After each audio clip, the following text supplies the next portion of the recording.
கூட்டம்னா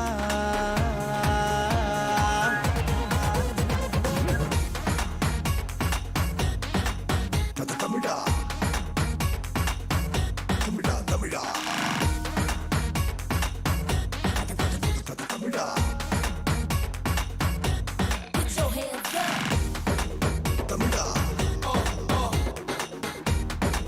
தமிழா தமிழா தமிழா தமிழா தமிழா. கேட்ட பாடலை இசையமைத்து பாடியவர் நீரஜ் கோபால். பாடல் வரிகள் கணதீபன் ஞானகுமரன். இப்பாடலை வழங்குபவர் இளையகானம் சி இளையராஜா.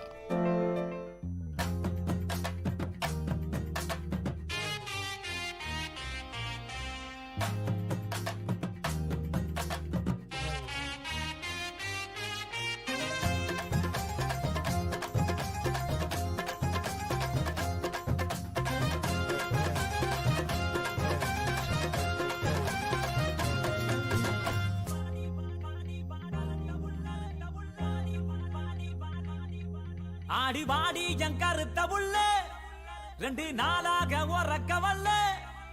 ஆடி வாடி என் கருத்த உள்ள 2 நாளாக உறக்கவல்ல. அடி அள்ளி போல தள்ளி நான் வந்த போற தள்ளி 9 சொல்லிட்டு போடி. அடி அள்ளி போல தள்ளி நான் வந்த போற தள்ளி 9 சொல்லிட்டு போடி. ஆடி வாடி வாடி வாடி வாடி என் கருத்த உள்ள 2 நாளாக உறக்கவல்ல.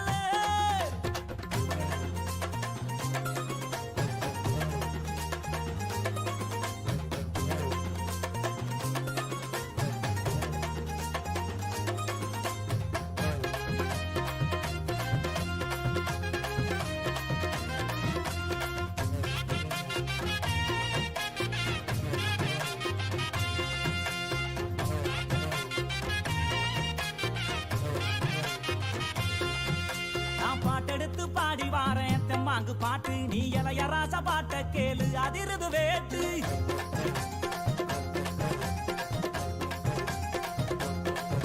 நான் பாட்டெடுத்து பாடி வாரேன் தெம்மாங்கு பாட்டு. நீ இளையராசா பாட்ட கேளு அதிருது வேட்டு. யாரு துணையும் இல்ல எனக்கு நிகர் யாரும் அல்ல. உடம்பு உடம்பு புள்ள என்னைய ஜெயிக்க எவனும் இல்ல.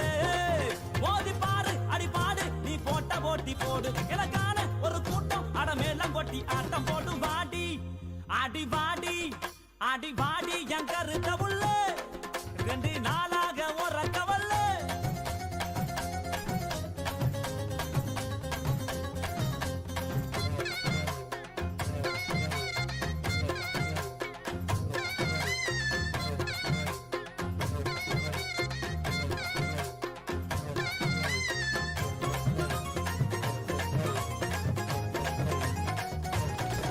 ஆடி கண்ட மீனு கண்ணு 2 இழுக்குது என்ன. உன் பல்வரிச முத்துச்சாரம் மயக்குவது என்ன.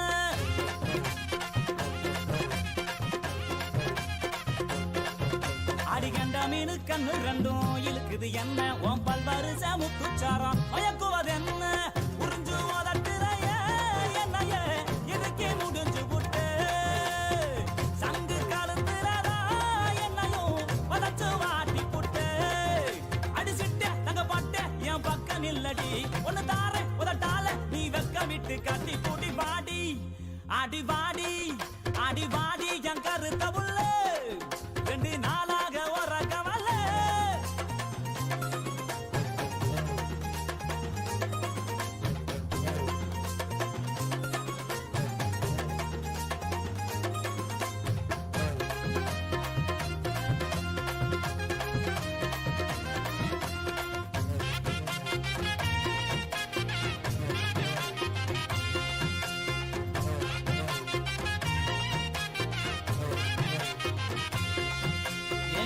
பத்தரத்தினமே மச்சான பாரு. என் மாமா வீட்டு மத்தாலாமே அதரவு கூறு.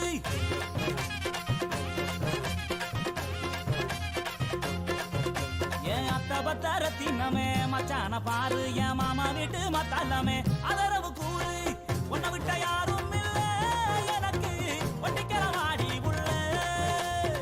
கண்ண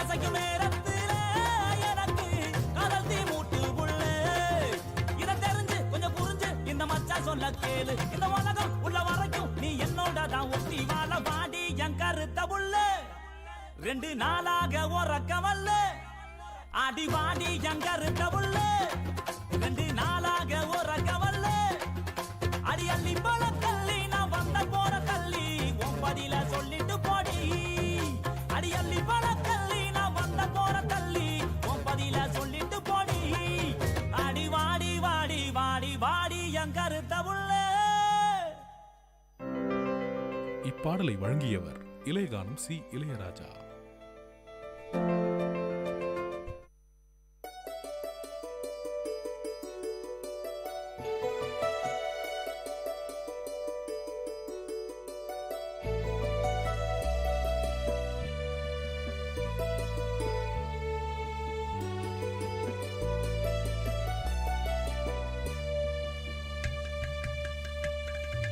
வண்ணமய குதூகலம் வானதிரும் கொண்டாட்டம் கலைகளின் சங்கமம் கவிஞர்களின் கைவண்ணம். வண்ணமய குதூகலம் வானதிரும் கொண்டாட்டம் கலைகளின் சங்கமம் கவிஞர்களின் கைவண்ணம். எண்ணங்கள் தொடும் உயரம் விண்ணளவு நாம் அறிவோம் ஒன்று கூடி எல்லோரும் கொண்டாடுவோம் festivity. Festivity, இதுவே விஐடியின் festivity, festivity, oh festivity.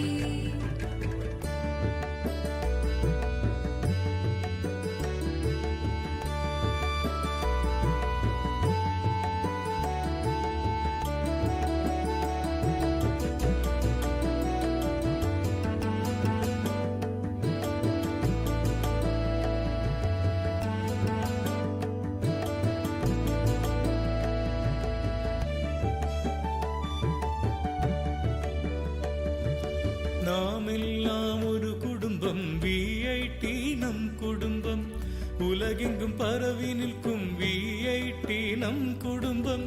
வேந்தரெனும் தலைமையின் கீழ் செயல்படும் ஒரு குடும்பம் வேந்தரெனும் தலைமையின் கீழ் செயல்படும் ஒரு குடும்பம். மனமகிழ்ந்து எல்லோரும் கொண்டாடுவோம் ஃபெஸ்டிவிட்டி ஃபெஸ்டிவிட்டி இதுவே விஐடியின் ஃபெஸ்டிவிட்டி. வண்ணமய குதூகலம் வானதிரும் கொண்டாட்டம் கலைகளின் சங்கமம் கவிஞர்களின் கைவண்ணம். Festivity, oh festivity, festivity, oh festivity.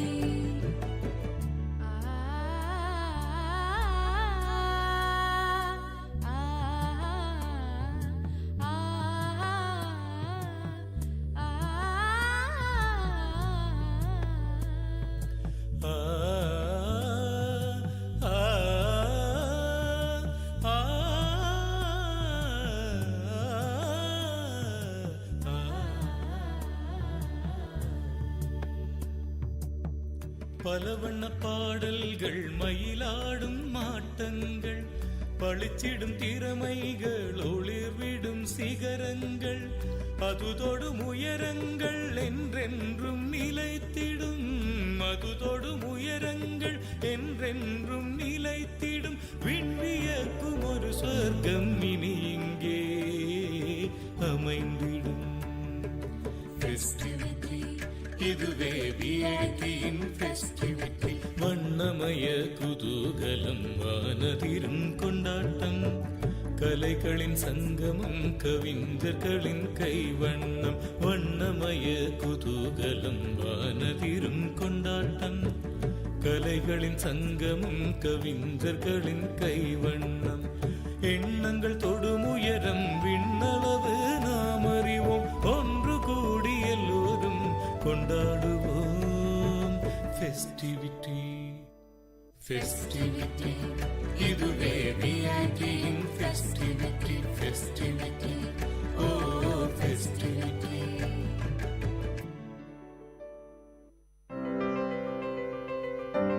This song is presented by Spark X Music Band.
थोड़ी आवारगी हल्की सी बंदगी चुटकी भर बेखुदी जरा सी गफलती थोड़ी आवारगी हल्की सी बंदगी चुटकी भर बेखुदी जरा सी गफलती यारों का जो साथ हो यारों का जो साथ हो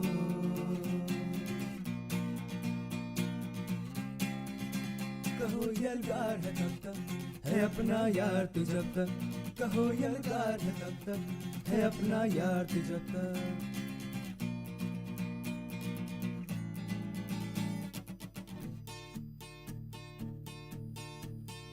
शहरों की गलियों में चने की फलियों में लहरों में झाग है जैसे सिगरी में आग है जैसे बुलन है अपनी यारी हो गम चाहे दुश्वारी पड़ी जब किस्मत भारी बांट ली हिस्सेदारी चाहे शहर का हाला पिया बन के हम प्याला है रूठी प्रीतम जब जब मना लाया है तू तब तब वो फटफटी की सवारी सड़कों पे लहरी मारी जीने का मरकज यारी है मौजों की फुलवारी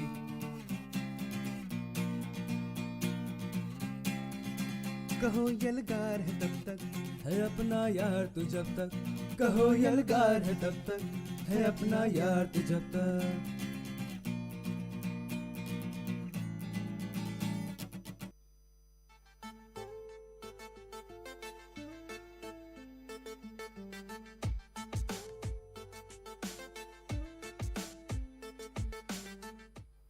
Hey guys, you are listening to Vit Community Radio 90.8. The show you are tuning into right now is Second Look. I'm your host Mohit with your co-hosts Vibisha and Hemant. Hey Hemant and Mohit, what will you both do when you guys are feeling low? Me? It's obviously movies, and more movies. I'm more addicted to reading books right now. You know what I'll do? I'll either hawk food, biryani especially, or shop. Yes, you heard it right. I'll shop.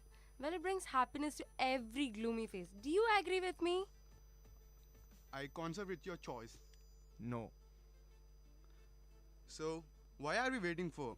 Now, we are going to talk about one such movie where the protagonist shops and ends up in trouble.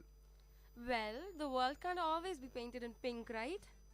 You can't have it all, at least not these days. With the economy in turmoil and no immediate relief in sight, the question for audiences becomes, do I want escapist entertainment that won't remind me of my problems, or do I want characters I can identify with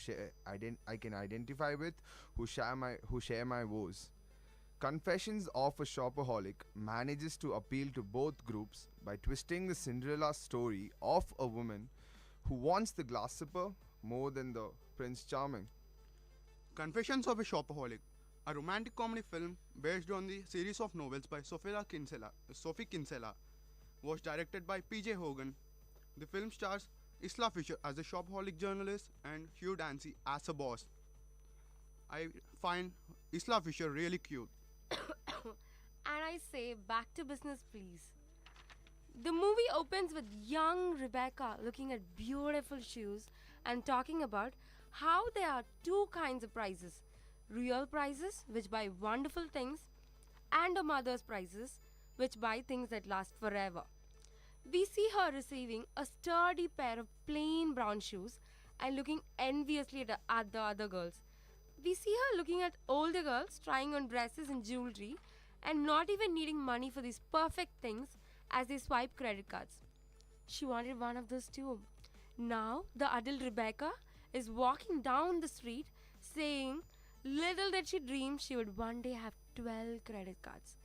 I mean, all of us just go awe, literally awe, when we see a nice store full of clothes and accessories. We just will not know what to pick. Everything in there will seem nice, as if it was tailored just for us. It sure is a visual treat, but pinches our pockets too. Ouch, that hurts. I'll tell you how the famous shopaholic Rebecca Bloomwood feels when she sees a store. You know that thing when you see someone cute and he smiles and your heart kind of goes like warm butter sliding down a hot toast? Well, that's what it's like when I see a store. Only it's better. I've been a long-time fan of the Sophie Kinsella Shopaholic books, which feature the lovable but compulsive Becky Bloomwood. So I wasn't sure what to expect out of the movie version. Now, let us see how Rebecca was in the movie. Rebecca Bloomwood is a lovely red-headed young woman who loves to shop. I'm not talking about the reasonable kind of love where she goes monthly or even weekly to see what's new at her local boutique. I'm talking about an addiction as powerful as any drug out there. When she walks past a store, the mannequins talk to her and convince her that only this particular item has the power to make her feel better, more attractive, more alive.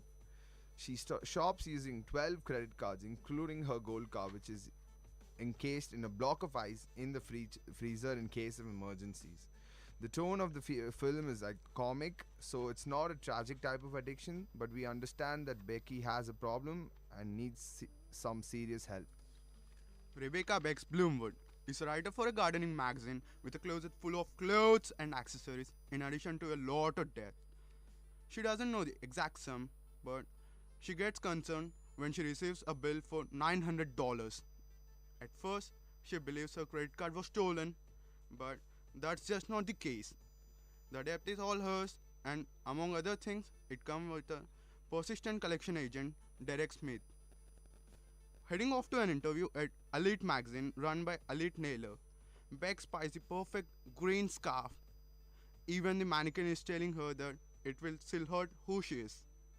She tries to buy it, spreading the price over cash and multiple cards, but with one card being declined, she's still short of $20.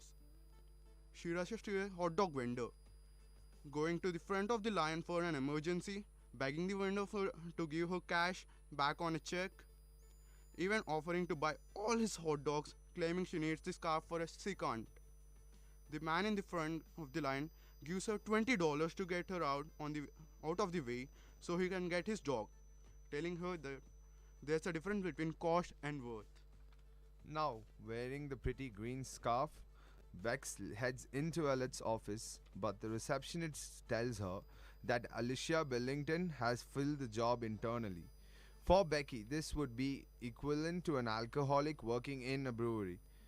This job gets filled before she can arrive, but a sister magazine from the same magazine group, Successful Saving, is hiring.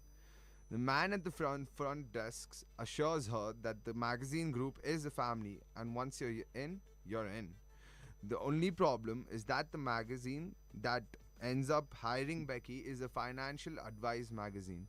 Not exactly the type that suits Becky's lifestyle or assets. Complimenting the staff, he tells her that a consumer finance magazine from the same parent company is also hiring, and getting her foot in the door there will help her get the other job. You know what our favorite protagonists do? Bex hurries over to this parent company. Bex hurries over to that office and meets the interviewer, Luke Brandon, the man in line from the hot dog stand. The interview does not go well and things get worse as she returns to her job and finds that the magazine is closing. Can you believe it? And everyone has received termination notices. Bex goes to her roommate, Suze, who tears up a rent check, but it does not resolve the debt problem. With the help of a bottle of tequila, they go through the bills, Suze adding up figures and finding that the news is horrible. However, they get the brilliant idea to write up a sample article for Alet and send it in. At the same time, Bex drafts a mean note to Luke. Right, girls do that. Guess what? A call from Luke the next day leads her to realize that she puts the letters in the wrong envelopes. He likes her idea of using shoes as a metaphor for investing, but before taking that job, she makes a desperate rush to intercept the insulting letter on its way to Alet. By hiding in a coat rack, stretching, and ending up flat on her back in front of Alicia, she does manage somehow. Meanwhile, Suze also gets Bex to go to a support group for shopaholics, but all Bex does is send most of the members into a relapse as she describes her love for shopping. Suze also makes Bex watch a video about shopping addiction and tries to get her to declutter, but Bex just hides everything in the closet, which later explodes onto and buries Suze. We just cannot help it, can we? And that's one of my favorite scenes. Bex gets off to a rocky start at the magazine, especially since her credit card is declined. As she tries to buy a finance book, Luke takes her to a company meeting and makes her question the presenter about their bonuses. Seeing as the company posted a loss, he asks her to go home and send him a new outline for the article. But a sample sale distracts her. One coat that she buys gives her the answer though, as she sees that it's mostly acrylic and not cashmere, and she writes about changes in credit card terms. Her new column, The Girl in Green Scarf, is well received. Although the head of advertising is nervous, Bex wins over the company head, bankers, and even friends from Nokia, as she manages to avoid getting caught in her constant lie that she is fluent in Finnish. At a Miami conference, she does well, but is still being harassed by the bill collection agent Smith, who she has told Luke is an ex-boyfriend who's stalking her. Still in Miami, she and Luke share a shopping trip and dance. He reveals that his mother is a wealthy socialite, but he wants to make it on his own. They bond, but she finds out that he's having a dinner with Alicia, upsetting her. She also finds out that Alicia will be Luke's date for an upcoming ball. Suze convinces Bex not to buy a new dress, but to use something she already has for the ball. But the evening turns out to be jinxed. Bec's jacket unravels, beads come off, and trip an elderly woman, and her dress is similar enough to that warned by the waitresses that she had handed a platter, sending fish onto many of the dinners. Luke smooths things over and the night takes a turn for the better as he joins her out on the balcony and kisses her. Then Bex goes to her parents to ask for help. But it turns out that they have put all of their savings into an RV. They do mention her column and how much they love it. But she does not reveal that she is the author. Her work is being so well received that Bex is given a television spot with Luke and Alec takes her shopping. While Bex is trying on clothes, Alicia holds a purse and takes a call from Smith, thus finding out Bec's debt issues. Bex buys the outfit, though it costs a month's pay. Then she heads over to her bridesmaid dress fitting as Suze is getting married. Upset to see the Barney shopping bag, Sue sends Bex back to the support group. How mean. Bex meets a new woman going into the support group and asks her to stash her purchases in her trunk. The woman agrees, but turns out to be the new group leader, Miss Koch, who marches the group to the thrift shop and makes Bex turn over the purchases. Bex goes to buy them back after, but only has enough cash for one. So chooses a Barney's dress for the television appearance. The show is going well, but once things are turned over to the audience for questions, Smith stands up and exposes her debt issues, as well as the lie of him being an ex-boyfriend, which Suze, her fiancé Tak, and Bec's parents all see. Oh my god, that is sick. Bex goes back to the apartment to find Suze. While they are talking, a homeless woman goes by wearing Bex's bridesmaid dress. Suze is furious and moves out. Bec's parents drive up and offer to sell the RV, but she won't let them. Alec stops by and makes an offer to Bex to work at a let. But since it would involve writing about affordable fashion that is not really affordable and encouraging more credit card use, Bex turns her down. Before this happens, Alicia complains to Luke about being stuck with Bex. Bex returns to her support group asking for help and sets up a sample sale and auction of her entire wardrobe. Can you imagine how awesome that'll look? She sends a notice to the original receptionist at Allet, who forwards it to all assistants, including Luke's assistant Haley. He says that she will need to make room for all the free samples from Allet. Everything sells, with the last item on the block being the original green scarf. Two women have a small bidding war, but eventually Bex releases it to the winner, telling her not to wear it with yellow and that will bring her love. In the audience, Haley has ended up sitting next to Bec's mother, who reveals that Bex turned down the Allet offer. Having defended Bex, Luke's job is in danger. But the owner surprises him by offering to start a new magazine. As they talk, Luke realizes he wants to strike out on his own. Now people, let's go on a break. With you.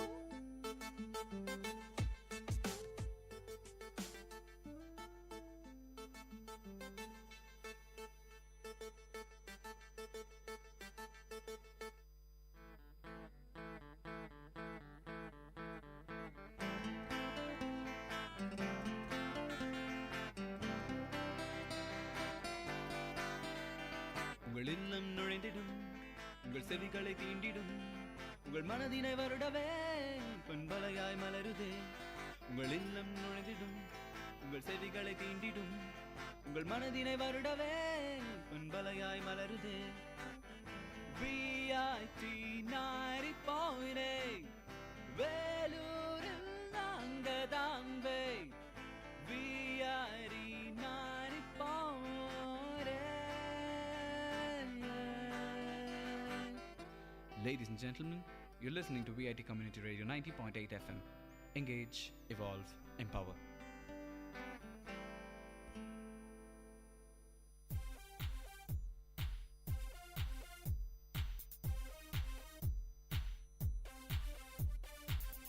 Hey Mintu, do you know anything about waste sorting? Now, is that any of your new eco-conservation ideas? Exactly, you know me so well. Yeah. Tell me, what is it? Actually, this is very simple. Just sort waste into biodegradable and non-biodegradable waste bins, and this way you can do some waste management. That sounds cool.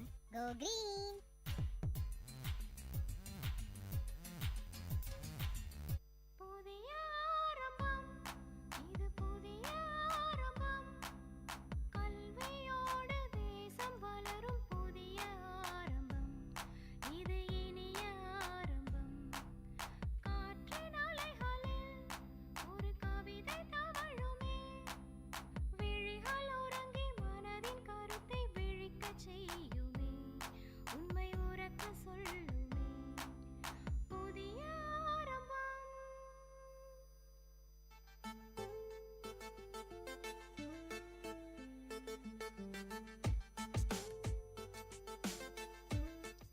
Everybody, we are back again with a bang. This is Vit Community Radio 90.8 and you're listening to Second Look with Mohit, Vibisha and Hemant. As they talk, Luke realizes he wants to strike out on his own, possibly inspired by Bex, earlier telling him that she could see him running his own business. The grand total from the auction is over $16,000, allowing Bex to pay off her debt. She takes $9,000 to Smith's office in pennies, giving him what he deserves in the most annoying and inconvenient fashion as he did to her. Guess what? Bex shows up at Sue's wedding wearing the bridesmaid dress which she has traded back from the homeless women for other clothes. They reconcile and Suze and Tark are married finally. As the newlyweds drive off, Bex wanders down the street. The mannequins beckon to her again, but as she races, they start applauding her. Exhilarated by her growth, she finds Luke in front of her. He presents her with the green scarf, having sent both of the bidders. They kiss on the street, and she talks about how giving up shopping has allowed her time for other things, including a relationship with Luke. You know what my favorite quote from the movie is? A man will never love you or treat you as well as a store. If a man doesn't fit, you can't exchange him 7 days later for a gorgeous Kashmiri sweater. And a store always smells good. A store can awaken a lust for things you never even know you needed. And when your fingers first grabs those shiny new bags, that feeling is inexplainable. I enjoyed this movie. It was fun and sincere. We like Becky because she's flawed. She doesn't have it all together, but her style and spirit charm everyone around her. Sure, she's addicted to shopping, but we don't despise her for it.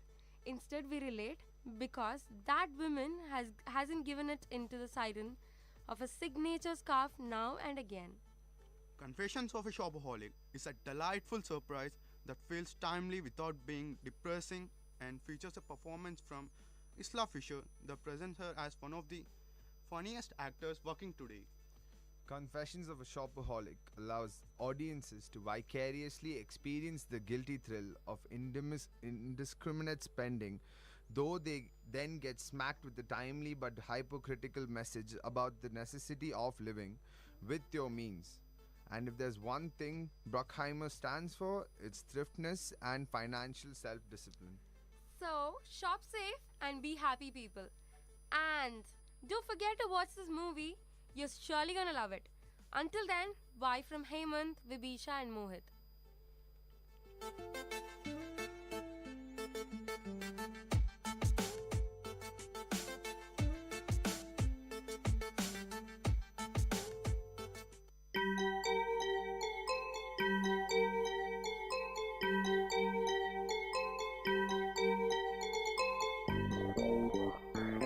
வணக்கம், நமஸ்தே, நமஸ்கார், சலாம் and வந்தனம். நீங்கள் கேட்டுக்கொண்டிருப்பது VIT பண்பலை 90.8. இது VIT பல்கலைக்கழகத்தின் சமுதாய வானொலி. உங்க எல்லோரையும் புதுமை பெண்கள் நிகழ்ச்சிக்கு வரவேற்கிறேன். நான் உங்க அட்டானா. இந்த நிகழ்ச்சியில எவ்வளோ கடினமான சூழ்நிலையும் தனக்குன்னு ஒரு பாதையை அமைச்சுக்கிட்டு அதுல அவங்க பயணத்தை தொடர்ந்து அதுல வெற்றியும் அடைந்த பெண்களை பத்தி தான் நான் உங்களுக்கு சொல்ல போறேன்.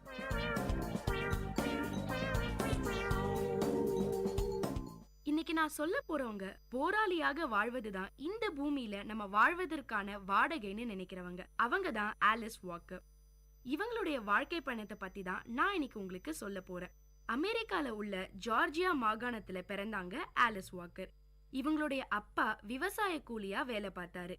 அம்மா வீட்டு வேலைகளை செஞ்சு முடிஞ்ச அளவுக்கு வருமானத்தை கொண்டு வந்தாங்க. அவங்களுக்கு பிறந்த 8 குழந்தைங்கள்ல ஆலிஸ் தான் கடைசி. வெய்ய காலத்துல அதிக வெப்பத்தையும் குளிர்காலத்துல தாங்க முடியாத குளிரையும் தரக்கூடிய குடிசை வீட்டுல தான் வாழ்ந்தாங்க. மழைனா சுத்த மோசம், இன்னும் கொடுமை. வீடு ஒழுகி ஒழுகி ராத்திரியில படுக்க கூட முடியாத மாதிரி இருக்குமா. அப்போதான் ஆப்பிரிக்க அமெரிக்கர்கள் ரொம்ப மோசமா நடத்தப்பட்ட காலகட்டம். அவங்களுக்கு கல்வியில இருந்து பேருந்துல பயணம் செய்யற வரைக்கும் ஒவ்வொன்றுமே மறுக்கப்பட்டிருந்தது. எப்படியாவது ஆலிஸ் படிக்கணும்னு அவங்க அம்மா ஆசைப்பட்டாங்க. 4 வயசுல ஆப்பிரிக்க அமெரிக்கர் பள்ளியில சேர்ந்து படிக்க ஆரம்பிச்சாங்க ஆலிஸ். சின்ன வயசுல இருந்தே மனுஷங்களை உத்து கவனிக்கிற ஆர்வம் ஆலிஸ்க்கு இருந்தது. அதோட ஆலிஸ் பழகிற விதமும் நடந்து கொள்ற பாங்கும் புத்திசாலித்தனமான பேச்சும் எல்லாரையும் விரும்புறபடி செஞ்சது. அது மட்டும் இல்லைங்க, ரொம்ப சுறுசுறுப்பாவும் வேகத்தோடையும் விவேகத்தோடையும் காரியங்கள்ல செய்யற வழக்கம் ஆலிஸ்க்கு இருந்தது. எல்லாத்தையுமே பாசிட்டிவான கோணங்கள்ல பாக்குற பக்குவம் சின்ன வயசுல இருந்தே ஆலிஸ் கிட்ட இருந்தது. 8 வயசுல ஆலிஸ் அவங்க அண்ணாக்களோட விளையாடிக்கிட்டு இருந்தாங்க. ரொம்ப சுவாரஸ்யமா ஆட்டம் போய்கிட்டு இருந்தப்ப எதிர்பாராத விதமா ஆலிஸோட வலது கண்ணுல துப்பாக்கி குண்டு பட்டுருச்சு. ரத்தம் அதிகமா கண்கள்ல இருந்து கொட்ட ஆரம்பிச்சிருச்சு. அண்ணாவெல்லாம் மாட்டி விட்டுட கூடாதுன்னு ஏதோ ஒரு காரணம் சொல்லி சமாளிச்சாங்க ஆலிஸ். சாதாரண காயம்னு நினைச்சு வீட்டிலேயே வைத்தியம் செஞ்சு விட்டுட்டாங்க. அதனால கண்ணு ரொம்ப மோசமா பாதிக்கப்பட்டுருச்சு. அடுத்த நாளே காய்ச்சலும் வந்துருச்சு. 1 வாரம் கழிச்சு மருத்துவரை போய் பார்த்த போதுதான் ஆலிஸோட பார்வை போயிருச்சுன்னு சொன்னாரு. கண்ணுல ஏற்பட்ட புண்ணுக்கு மட்டும் சிகிச்சை அளிச்சாங்க. ஆலிஸோட வலது கண்ணுல தழும்பு உண்டாயிருச்சு. பள்ளியிலையும் அக்கம் பக்கத்திலயும் இருந்த சின்ன பசங்க ஆலிஸ கிண்டல் பண்ண ஆரம்பிச்சுட்டாங்க. ஏற்கனவே திடீர்னு ஒரு கண்ணுல பார்வை போனதை சமாளிக்க தெரியாம ஆலிஸ் ரொம்பவே கஷ்டப்பட்டுட்டு இருந்தாங்க. இந்த மாதிரி மத்தவங்க செய்யற கிண்டலையும் சமாளிக்க அவங்களால முடியல. இதனாலேயே ஒரு தனிமை உலகத்துக்குள்ள போயிட்டாங்க ஆலிஸ். அந்த தனிமை உலகத்துல அவங்களுக்கு இருந்த ஒரே ஆறுதல் புக்ஸ். உலக இலக்கியங்கள் எல்லாத்தையும் தேடி தேடி படிச்சாங்க. அவங்களுடைய வேதனைகளையும் கஷ்டங்களையும் கவிதைகளா எழுத ஆரம்பிச்சாங்க. இப்படியே ஒரு தனிமையான உலகத்துல கொஞ்ச வருஷம் ஓடிடுச்சு. ஆலிஸ்க்கு ஒரு 14 வயசு இருக்கும் போது அவங்க அண்ணன் மருத்துவர்கிட்ட கூட்டிட்டு போனாரு. அறுவை சிகிச்சை செஞ்சா ஓரளவுக்கு பார்வை வரும்னு சொன்னாராம் டாக்டர். ஒத்த கண்ணோட கஷ்டப்படுறதை விட ஏதோ ஓரளவுக்கு பார்வை கிடைக்கிறது ரொம்பவே மேல்னு அறுவை சிகிச்சைக்கு செய்ய முடிவு செஞ்சாங்க. ஆபரேஷனும் நடந்தது. அவங்க சொன்ன மாதிரியே அறுவை சிகிச்சைக்கு அப்புறம் ஓரளவுக்கு பார்வை கிடைச்சது ஆலிஸ்க்கு. ஒரு புது தைரியமும் தன்னம்பிக்கையும் கிடைச்சது ஆலிஸ்க்கு. அவங்கள பார்த்து கேலி செஞ்சவங்க எல்லாரும் தலகுனிற நிலைமை வந்தது.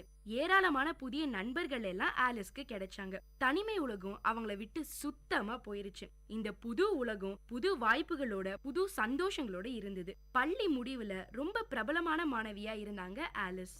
பள்ளி படிப்பு வெற்றிகரமா முடிஞ்சது ஆலிஸ்க்கு. தன்னுடைய மேல் படிப்பை தொடங்கறதுக்காக 17 வயசுல ஆலிஸ் ஸ்பெல்மன் கல்லூரியில சேர்ந்தாங்க.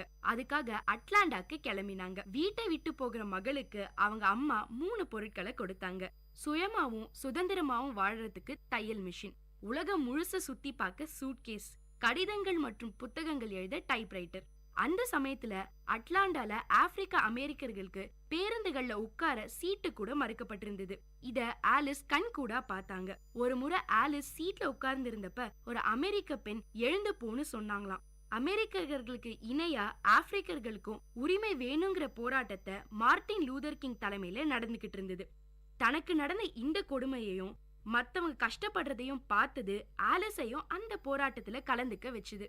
போராட்டங்கள்ல தீவிரமா இருந்ததால ஸ்பெல்மன் கல்லூரியில படிப்பை தொடர முடியல. சாரா லாரன்ஸ் கல்லூரியில சேர்ந்து படிச்சாங்க. அப்பதான் ஆப்பிரிக்காக்கு பயணம் செய்யற வாய்ப்பு ஆலிஸ்க்கு கிடைச்சது. கல்லூரியில படிச்சுக்கிட்டு இருக்கும் போதே ஆலிஸ் கர்ப்பமானாங்க. பெத்தவங்களும் உறவுக்காரங்களும் வச்சிருந்த எல்லா நம்பிக்கையும் உடைச்சிட்டோமேனு ரொம்பவே வேதனைப்பட்டாங்க. 3 நாள் சாப்பிடல, தூங்கல, எதுவுமே பண்ணலங்க. அந்த அளவுக்கு மன அழுத்தத்துல மூழ்கி போனாங்க ஆலிஸ். அவங்களுடைய நண்பர்கள் இந்த நேரத்துல கூடவே இருந்தாங்க. நண்பர்களோட உதவியோட கருக்கலைப்பு செஞ்சுக்கிட்டாங்க ஆலிஸ். அதுக்கப்புறம் வெளியவே வர முடியாத அளவுக்கு வருத்தமும் குற்ற உணர்ச்சி அவங்கள வாட்டி எடுத்தது. கருக்கலைப்பு ஒரு பாவம்னு அவங்க அம்மா சொல்லிக்கிட்டு இருந்ததுதான் இதுக்கு முக்கியமான காரணம். தன்னுடைய எண்ணங்களையும் வேதனைகளையும் கவிதைகளா எழுதினாங்க ஆலிஸ். அவங்களுடைய கவிதைகளை படிச்சுட்டு பேராசிரியர் ஒருவர் மூலமா அது புத்தகமா வெளிவந்தது. சிவில் உரிமை போராட்டங்களை பத்தி ஆலிஸோட கட்டுரைக்கு பரிசும் கிடைச்சது. 1967 ஆண்டுல சிவில் உரிமை போராட்டங்களை வழக்கறிஞரா இருந்த மெல்வின் லெவன்தல அவங்க கல்யாணம் செஞ்சுக்கிட்டாங்க. இது ஒரு கலப்பு திருமணம்ங்க. இவங்க 2 பேருக்கும் குட்டியா ஒரு தேவதை பிறந்தாங்க. ஆனாலும் ஆலிஸ் விடாம தொடர்ந்து எழுதிக்கிட்டே இருந்தாங்க. 1970 முதல் நாவல் வெளிவந்தது. அதுக்கப்புறம் தொடர்ந்து சிறுகதை தொகுப்புகள், கவிதை நூல்கள் வெளியாச்சு. மிஸ் மேகசின்ங்கிற அமெரிக்காவின் பெண்ணிய இதழோட ஆசிரியராகவும் வேலை செஞ்சாங்க ஆலிஸ். இன பாகுபாட்டை ஒழிக்க ஆலிஸும் அவங்க கணவரும் போராட்டங்கள்ல பல இடங்கள்ல நடத்தினாங்க. இது மட்டும் இல்லாம வழக்குகளையும் நடத்தினாங்க. பழமைவாதிகளான சில அமெரிக்கர்கள் இவங்க மேல வெறுப்ப காட்ட ஆரம்பிச்சாங்க. தாக்குதல்களையும் நடத்தினாங்க. அத பத்திலாம் கண்டுக்காம எழுதி குவிச்சுக்கிட்டே இருந்தாங்க ஆலிஸ். அடுத்தடுத்து வெளிவந்த அவங்க படைப்புகளுக்கு மக்கள் மத்தியில பெரிய வரவேற்பு கிடைச்சது. ஆலிஸ் பிரபலமாகிக்கிட்டே வந்தாங்க. சொந்த வாழ்க்கையில அவருக்கும் அவங்க கணவருக்கும் நடுவுல நிறைய கருத்து வேறுபாடுகள் வந்தது. இதனால விவாகரத்து வாங்கினாங்க. ரொம்ப இக்கட்டான பொருளாதார நெருக்கடியில சிக்கிக்கிட்டாலும் ஆலிஸ் அவங்களுடைய அடுத்த நாவல்ல அவங்க கவனத்தை திருப்பினாங்க. 1982 ஆலிஸோட புகழ் உச்சிக்கு கொண்டு போச்சு the colour பர்பிள்ங்கிற novel.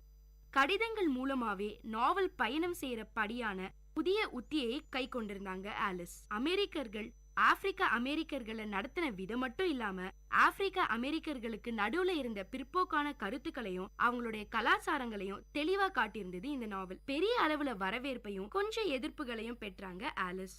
1985 the colour purple நாவலை திரைப்படமாக்கினாரு ஸ்டீஃபன். பல விருதுகளை அள்ளிடுச்சு இந்த படம். ஒரு போராளியா இருப்பதுதான் இந்த பூமியில நம்ம வாழ்வதற்கான வாடகைன்னு சொன்ன ஆலிஸ் வாக்கர் பொருளாதாரத்துல, மதத்துல, அரசியல்ல ஒதுக்கப்பட்ட ஏழை மக்களுக்காக தொடர்ந்து போராடுறாங்க. தலைவர்கள், ஆசிரியர்கள் மூலமா தான் இந்த உலகத்தை மாத்த முடியும்னு நினைக்கிறவங்க தான் ஆலிஸ். அதனாலதான் எப்பவுமே அவங்க பக்கம் இருக்காங்க. 2003 மகளிர் தினம் அன்னிக்கு ஈராக் போருக்கு எதிர்ப்பு தெரிவித்து பேரணி நடத்தினாங்க ஆலிஸ்.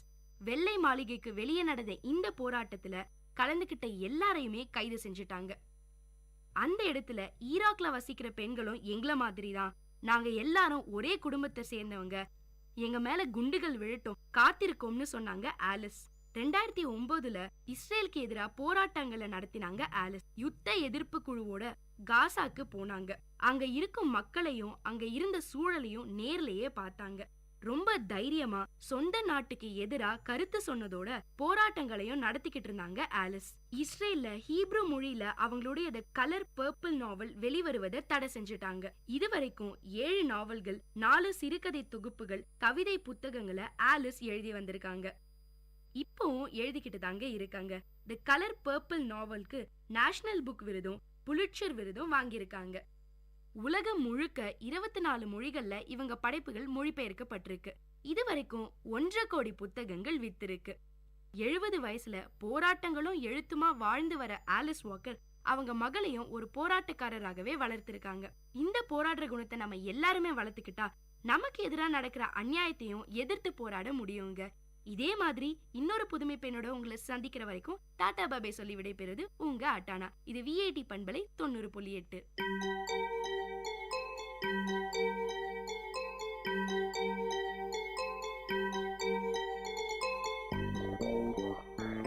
வணக்கம், நமஸ்தே, நமஸ்கார், சலாம் அண்ட் வந்தனம். நீங்கள் கேட்டுக்கொண்டிருப்பது VIT பண்பலை 90.8. இது VIT பல்கலைக்கழகத்தின் சமுதாய வானொலி. உங்க எல்லோரையும் புதுமை பெண்கள் நிகழ்ச்சிக்கு வரவேற்கிறேன். நான் உங்க அட்டானா. இந்த நிகழ்ச்சியில எவ்வளோ கடினமான சூழ்நிலையும் தனக்குன்னு ஒரு பாதையை அமைச்சுக்கிட்டு அதுல அவங்க பயணத்தை தொடர்ந்து அதுல வெற்றியும் அடைந்த பெண்களை பத்தி தான் நான் உங்களுக்கு சொல்ல போறேன்.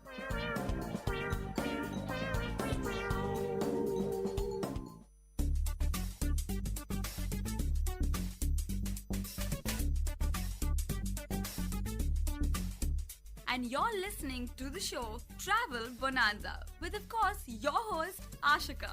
This show will allow you to explore and travel around the globe and, of course, through the radio.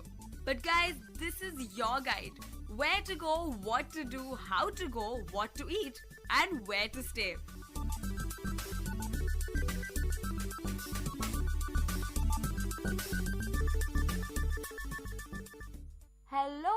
listeners, you're listening to VIT Community Radio 90.8.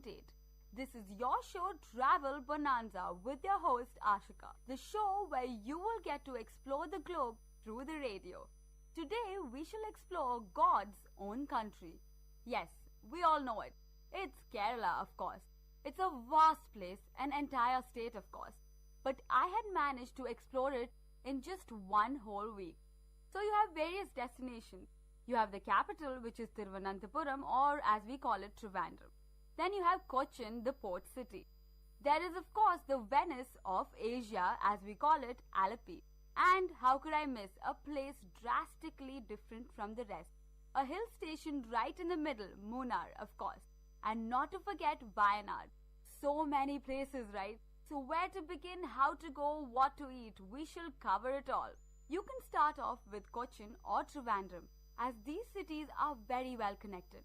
So how to reach this city? You can take a train, flight, bus, anyway, and you would get there.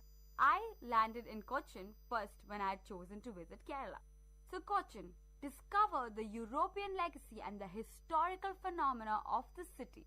There are various tourist destinations. The first, you must visit the Chinese fishing net. This was set by the king Kublai Khan in the 14th century. The fascinating thing about these fishing nets is that it is still used by the fishermen. So please do not miss this spot as you get to see an actual demo of the specially designed net. The second one, and the most important destination in Cochin. Cochin is the route through which the European explorers took their first step in India.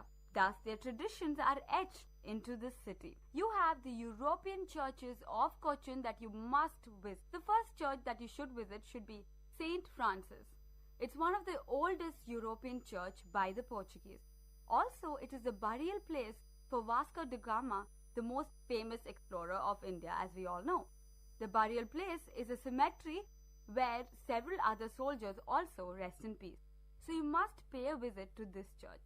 The second one is a very impressive church. It is called the Santa Cruz Basilica, one of the largest churches in India, and a magnificent one, that too, with artworks like murals, frescoes, and these signify Jesus Christ's life.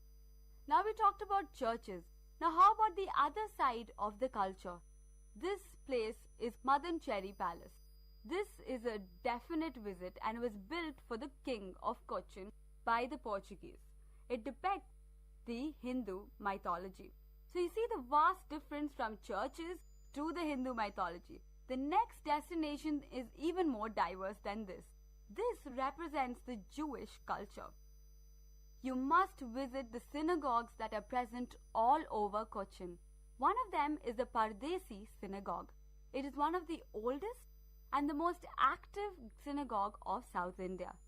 Before you leave from Kochi, don't forget to stroll through the streets of the Jew town that illustrates a bustling spice trade market even today. You will also get the feel of being in a whole new destination with the fragrance of the Jewish culture lingering through the town. So do not miss the Jew town and do visit the synagogues of Cochin. So that was Cochin for you guys. It has the different cultures all mixed together in a cocktail just ready for you. So do visit Cochin. It should be a top priority of visiting Kerala. Now the second destination is the Venice of Asia. That is Alleppey. In this destination, there are no streets. There are only backwaters that you can stroll through. You can literally row a boat around the streets of this town. This is a beautiful town completely surrounded by the magnanimous backwaters. Now the best way to tour this destination is by booking a houseboat or even staying overnight in the houseboat. The houseboat is an experience in itself. The beautiful mobile house slowly takes you across the waters. The houseboat is a thatched, magnificent structure with all required facilities.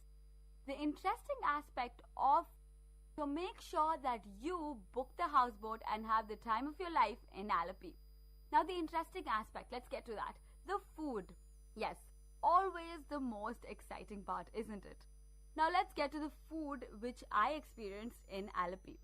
They let you fish from the houseboat And the fishes, prawns or the lobsters that you catch are cooked in your own style as per your taste. So when I went, the cook had prepared a delicious lobster from the lobster that we managed to catch. So do go there and fish from the houseboat itself. Now those who are not interested in the whole calm, tranquility, composure of nature, you can go for an adrenaline rush of kayaking. You can kayak through the backwaters of Alleppey, and it will be definitely not something to miss. So do go try that out. So everybody do pay a visit to Alleppey, the highlight of Kerala. If you visit Kerala and you do not go to Cochin or Alleppey, it is definitely a miss. So do go to Alleppey and experience the Venice of Asia. You will unanimously be blown away. Now moving from there to a whole new altitude, to the hills of Munnar. This will cool all the heat from the rest of the destinations that you will visit. The ideal hill station to get away. There are plenty of hillside resorts to relax and get the aesthetic sense of. Munnar is a perfect weekend getaway to just stay in tranquility. But for those who want to go out there and explore, there are always destinations in and around Munnar. So I'll go through that for you guys. First, there is the tea museum. You get a glimpse of the working tea factory, one of the biggest in India.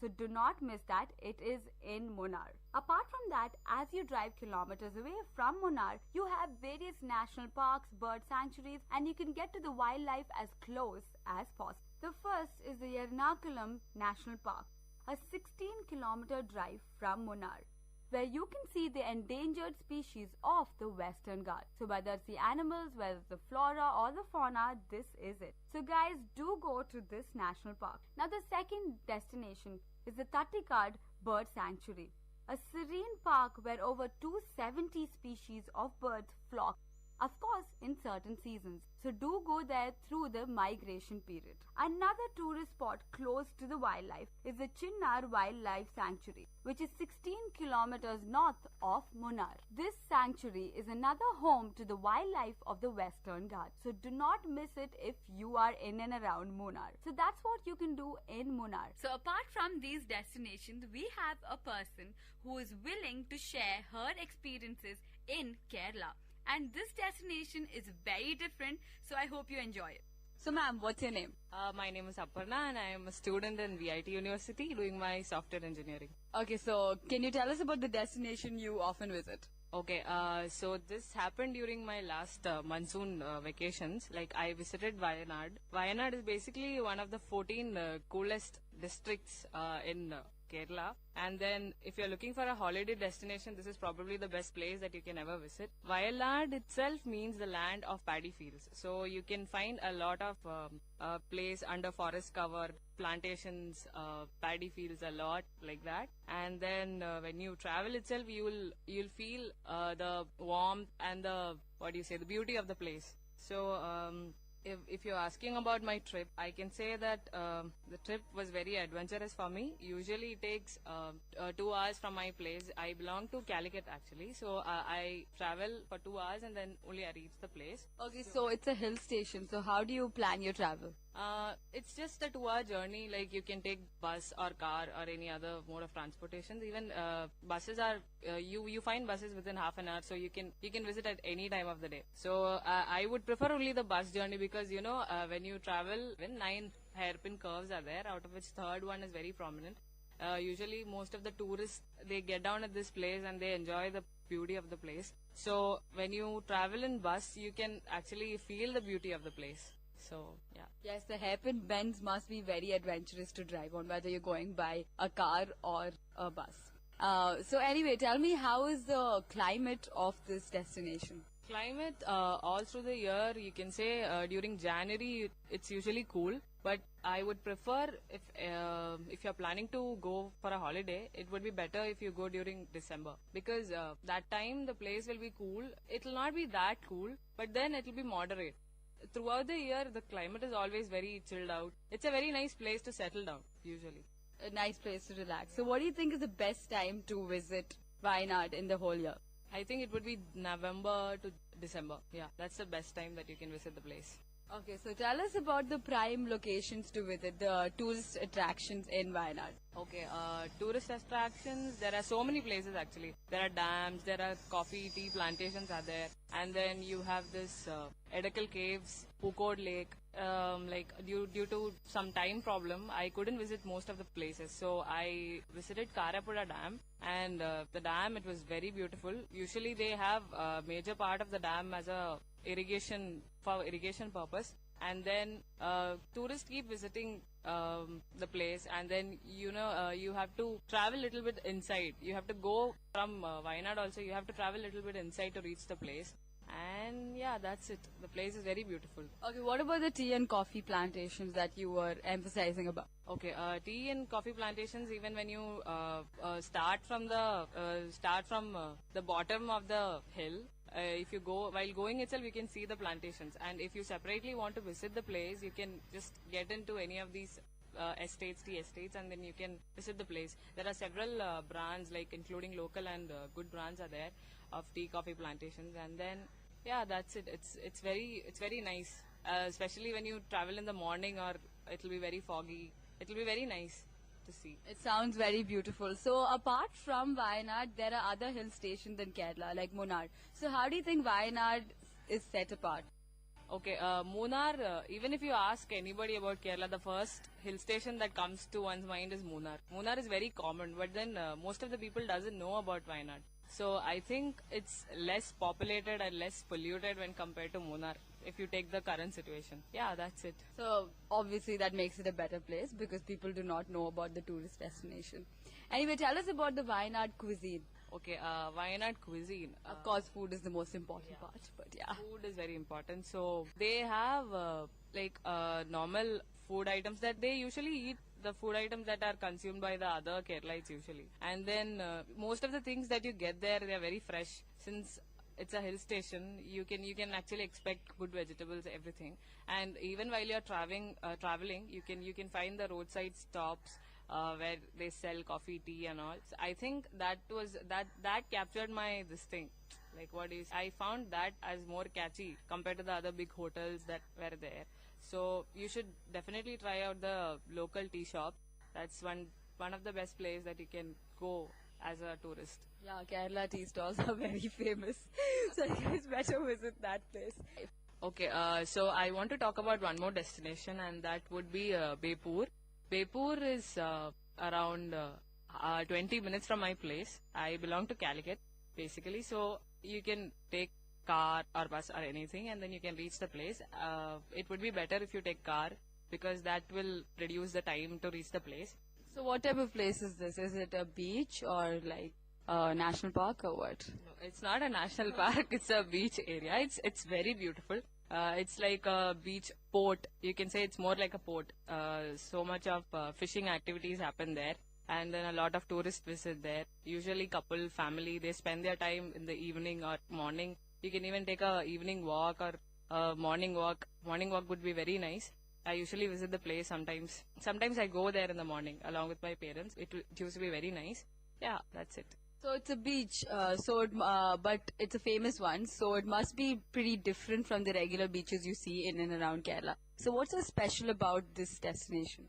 So talking about the speciality of the place, it's like the main attraction about this place is that you can walk through the pathway, and the pathway is extended towards inside the sea, inside the sea as in towards the horizon. Yeah, it extends for around around 2 kilometers. Around 2 kilometers, and you can walk. It actually takes a lot of time to reach from one end to the other, and people, they spend their time sitting on the rock side, and on the rock side you can see this small tiny crabs crawling around, and then boats, people busy with fishing, and in the evening if you visit, you can see people flying kites near the shore side. So the whole scenic beauty, or whatever you call it as, it's very nice, it's very beautiful, and you will not get to see anything like this anywhere else. So this is definitely a beach that you should visit. So Kerala is full of diversity, different cultures. So how is this place linked to the culture? Okay, about the culture, the major population of this area, it's populated by Muslims usually. You can find a lot of Muslims there, and then they have their own business people, they stay there usually. And one other major thing that I noticed when I visited this place was the population of goats. I would say goats, and it has a story behind this. The thing is, there used to be one famous author. His name is Muhammad Bashir. So he is very famous for his short stories and novels. And then one of his main work was Pathumed Adu, which means Pathuma's goat. Pathuma is a person's name basically. And he has written so many other small short stories also. People still read it. That's the best thing, and he's well known among most of the Malayalis. Yeah, that's it. Goats. So probably the population of goats is more than the humans in that place. Yeah, kind of. You can see goats anywhere, like in each and every corner you can find them staying. They're basically very innocent creatures. They don't do anything.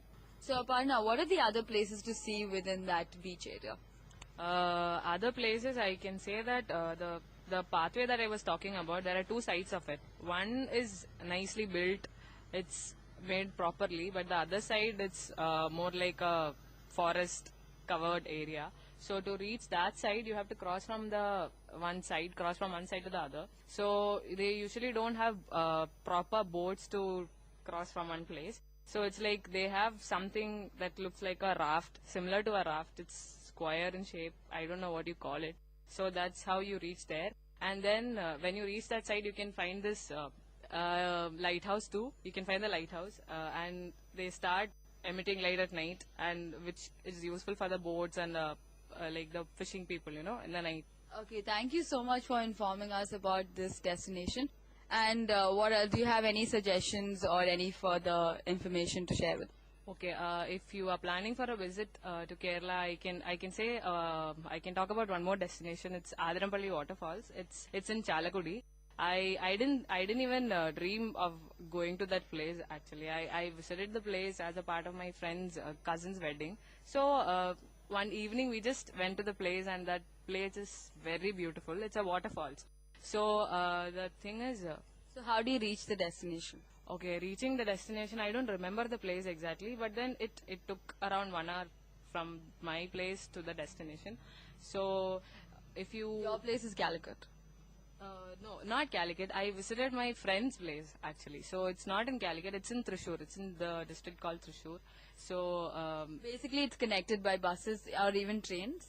Yeah, if you're taking a train from Calicut, it will usually take 2 to 3 hours. And from there, maybe you can travel for 1 more hour, and then you can reach the destination. Okay, so wherever you are, whether you're in Vellore or anything, there are train connections to the place. Yeah. You can travel from any part of the state or other neighboring states. You can easily travel to the place. Just that from Thrissur, you'll have to take extra 1 hour maybe. And talking about the place, it's very beautiful. It has forest area. It's more like in between a forest.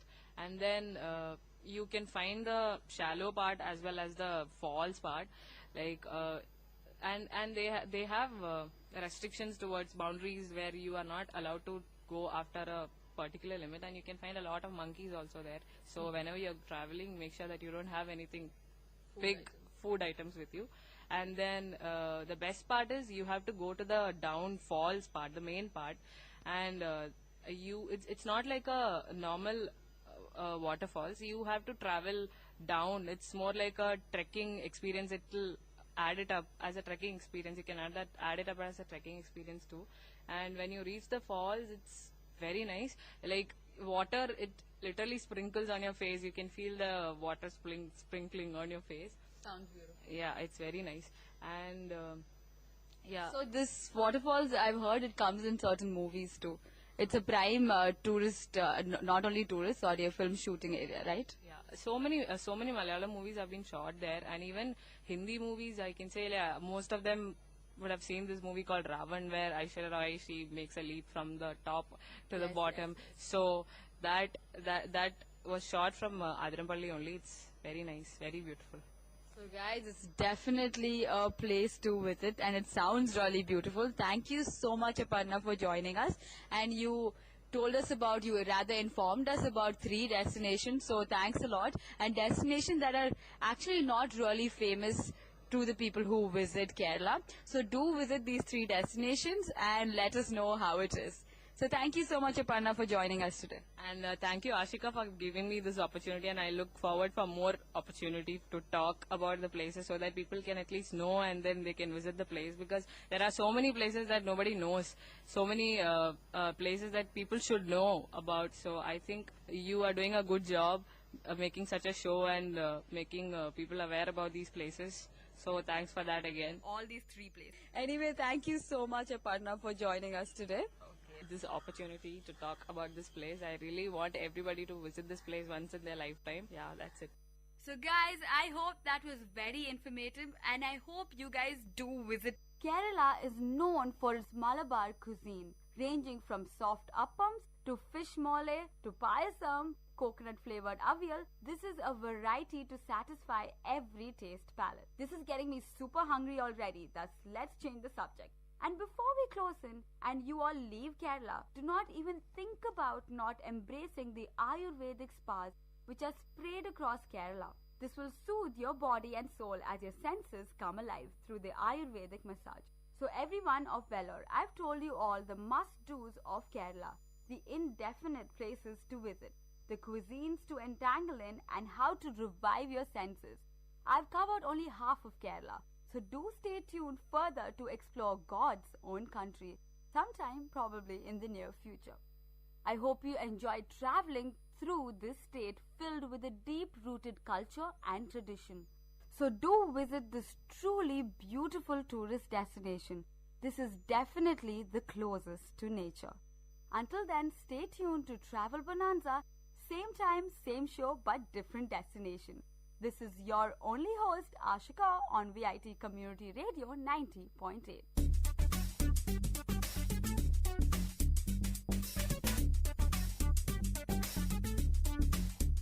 This was Travel Bonanza with your host, Ashika. So stay tuned to VIT Community Radio 90.8.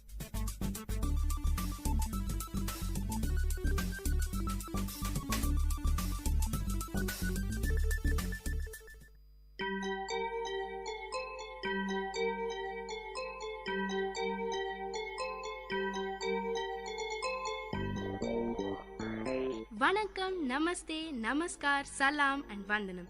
நீங்கள் கேட்டுக்கொண்டிருப்பது VIT பண்பலை 90.8. இது VIT பல்கலைக்கழகத்தின் சமுதாய வானொலி. உங்க எல்லோரையும் புதுமை பெண்கள் நிகழ்ச்சிக்கு வரவேற்கிறேன். நான் உங்க அட்டானா.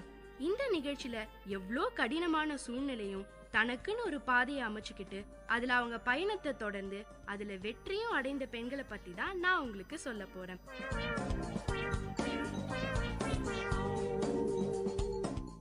வணக்கம், நமஸ்தே, நமஸ்கார், சலாம் அண்ட் வந்தனம். நீங்க கேட்டுக்கிட்டு இருக்கிறது VIT பண்பலை 90.8. இது VIT பல்கலைக்கழகத்தின் சமுதாய வானொலி. இது உங்களோட ஃபேவரட் நிகழ்ச்சி புதுமை பெண்கள் அண்ட் தொகுத்து வழங்குவது உங்க தோழி அட்டானா. இள வயசுல சும்மா பட்டாம்பூச்சி மாதிரி பறந்து திரிவோங்க. எந்த ஆசைக்கும் தடையில்ல.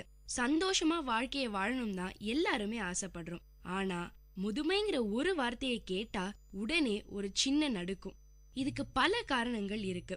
ஆனா நம்ம முதுமையை அடையும் போதுதான் இத பத்தி எல்லாம் யோசிப்போம். ஆனா இன்னைக்கு இருக்கிற நவீன உலகத்துல வயசானவங்கள பத்தி யோசிச்சவங்க தான் நம்ம ஷீலு ஸ்ரீனிவாசன்.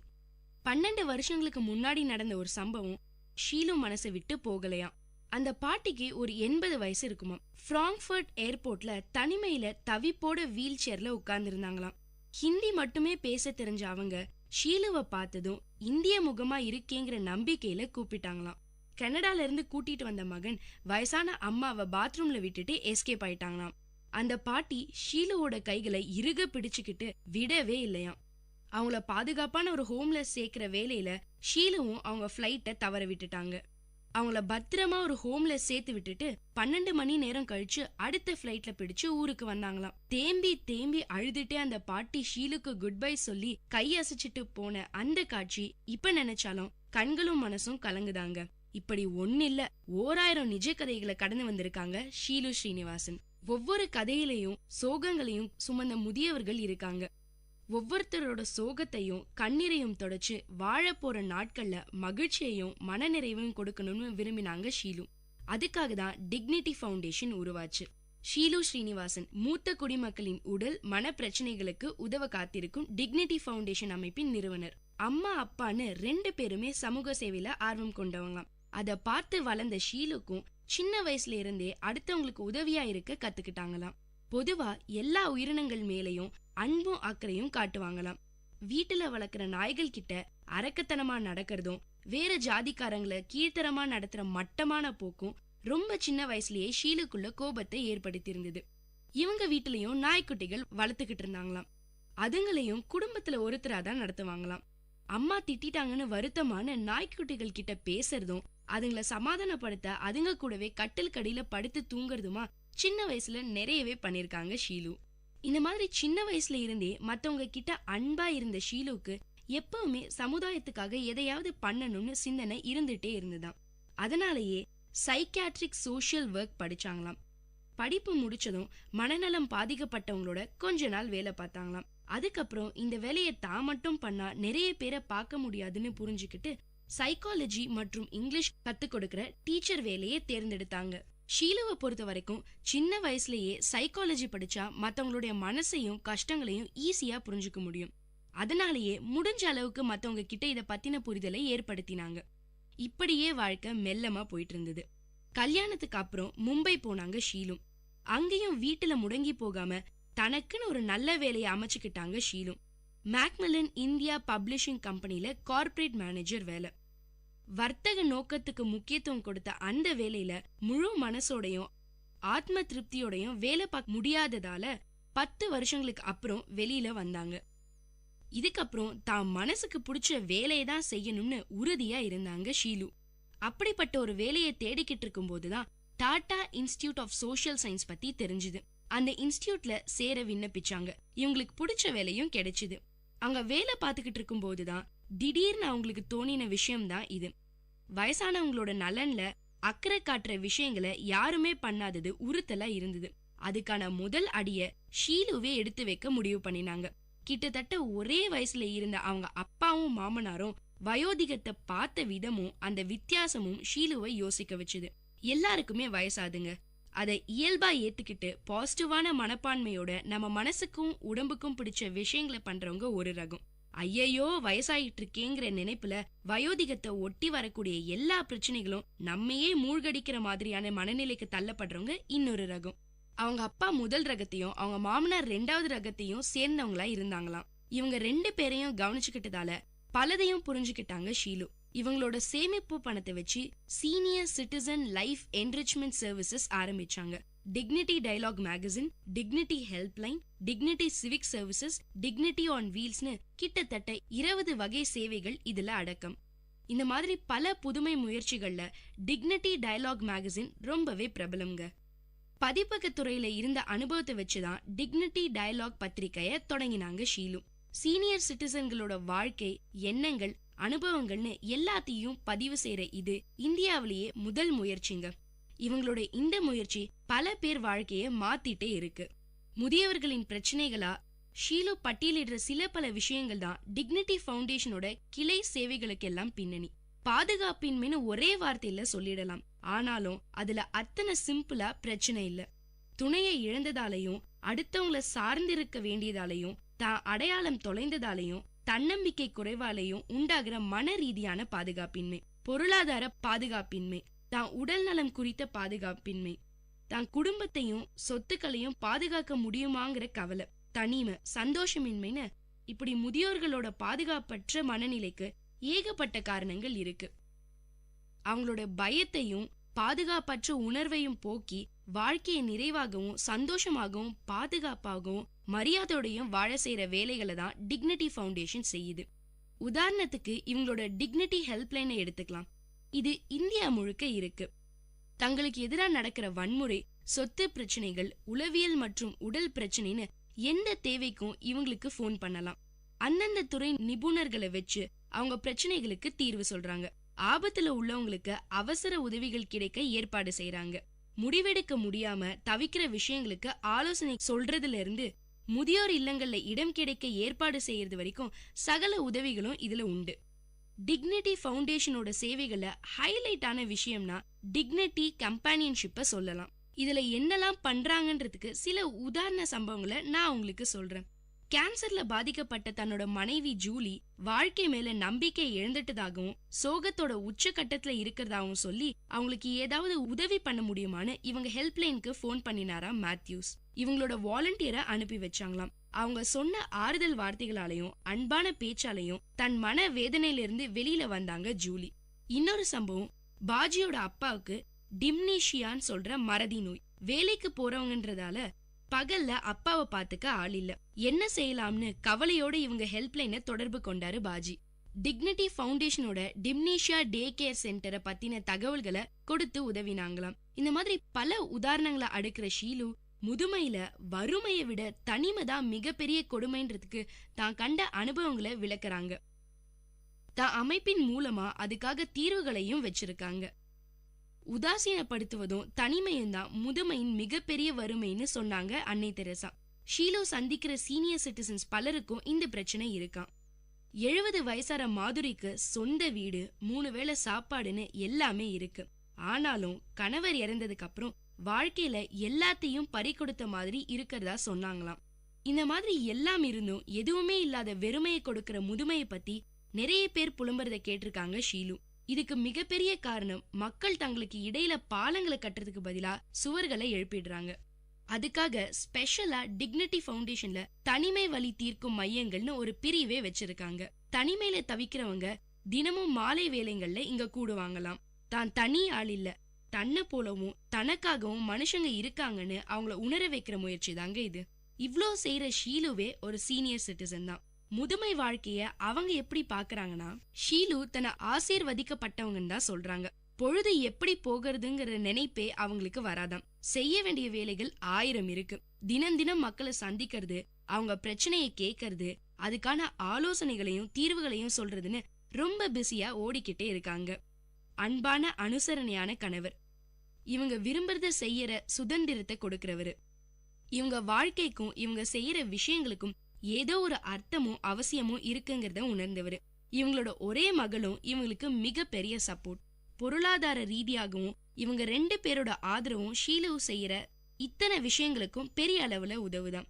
டிக்னிட்டி ஃபவுண்டேஷனோட கிளைகள் இல்லாத இடமே இல்லைங்கிற அளவுக்கு இந்தியாவோட மூல முடுக்குல எல்லாம் அதை பரப்பணுங்கிற ஒரே நோக்கத்தோட உற்சாகமா உழைக்கிற ஷீலு ஸ்ரீனிவாசன் நம்ம எல்லாருக்குமே ஒரு எடுத்துக்காட்டுங்க. மனம் இருந்தால் மார்க்கம் உண்டுங்கிறதுக்கு நம்ம ஷீலு தாங்க சாட்சி. இந்த வயசுலயும் ஓடி ஆடி மத்தவங்களுக்காக உழைக்கிறவங்க தன்னோட இந்த வயோதிகத்தை ஒரு பாசிட்டிவான சாதிக்க விரும்புற ஒரு வயசா எடுத்துக்கிட்டாங்க. இன்னும் பல சீனியர் சிட்டிசன்ஸ் வாழ்க்கைய நீங்க மாத்துவீங்கன்னு நான் நம்புறேன். இதே மாதிரி இன்னொரு புதுமை பெண்ணோட உங்களை சந்திக்கும் வரை உங்களிடமிருந்து விடைபெறுவது ஆட்டானா. இது உங்க விஐடி பண்பலை 90.8.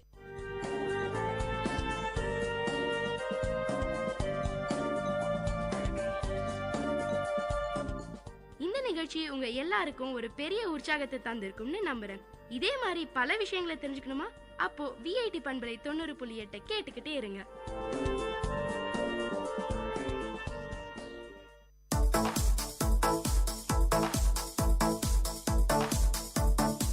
Hello VIT, you're listening to VIT Community Radio, and now is the time to listen to Noble Lecture. The lecture is on health and diet and will be taken by Dr. Sushma Appaya. The title says it is healthy diet for a healthy heart. So healthy diet for a healthy heart. Though the topic here is the heart, please remember the heart is something which is the soul of our body. If our heart is fine and healthy, automatically all our body organs and everything, the metabolic rate, the metabolism, the complete body is fine and hale and hearty. We always say we are healthy. We always say it's a hearty welcome. So heart plays a very important role, not only in the younger generation, but right from the birth of a child till the day we say goodbye to this earth. So let's give the importance and let's try to understand exactly how the diet and the heart are related. So when we talk about heart, the first thing which comes into our mind is what is the balanced diet, or what is diet? We all are aware about the diet, but unfortunately or fortunately have forgotten the word balance. In this world where the present scenario we are all running around so much, we are so busy with our schedules. Unfortunately, this balance is the one which we have forgotten. We have not forgotten to eat because our body demands it. But then, what happens to this diet? So, as per WHO, the World Health Organization, a balanced diet is the one which is required, which gives us the nutrients in the right quantity as well as the quality. But the nutrients is the one which I would like you to concentrate on. It's the nutrients which is very essential. We say there are the major nutrients and the minor nutrients in technical term when we speak of. All the nutrients should be provided for a normal body maintenance. It should be in the right quantity as well as the quality. See, for example, when we talk about the diet, that's what I just said is very important. It is that we should have the balance between the quality as well as the quantity of the diet. What we eat and how much you eat and how you eat. All the three things are extremely important. So you would understand this particular slide much better when we go into the next part of it. So when we come to the nutrients, what I just mentioned is the major nutrients which we all are having. We get to have energy. All of us need energy to work. It's not the energy what we get for the power production or the energy what we need as the wind energy. It is the energy what we need about our whole body to work. The day you have not had proper food, or the day you have not or you have eaten very less quantity, I'm sure you must have felt the giddiness or the dullness in your whole day's schedule. So, and unfortunately that is the first thing which most of our youngsters are doing, skipping off the breakfast, because they don't have time to get up in the time and they just want to rush up for your classes. So it's the nutrients what we are just talking about, the carbohydrates. As I just said, it is the nutrients which gives us the energy. The overall what we need energy for our whole day-to-day working is coming basically from the major nutrients like carbohydrates, the proteins, the fats, vitamins and the minerals. The first three, the carbohydrates, proteins and the fats, form the major source of energy. Carbohydrates are the one which is the most punished nutrient, I should say, in the present scenario. Because our total energy, what we need for our day-to-day working as per our lifestyle and our work, depending on what works we are doing, depending physical activity, we should not have more than 60% of energy coming from the carbohydrates. That is the first thing, the golden rule of the diet. Number two is the proteins.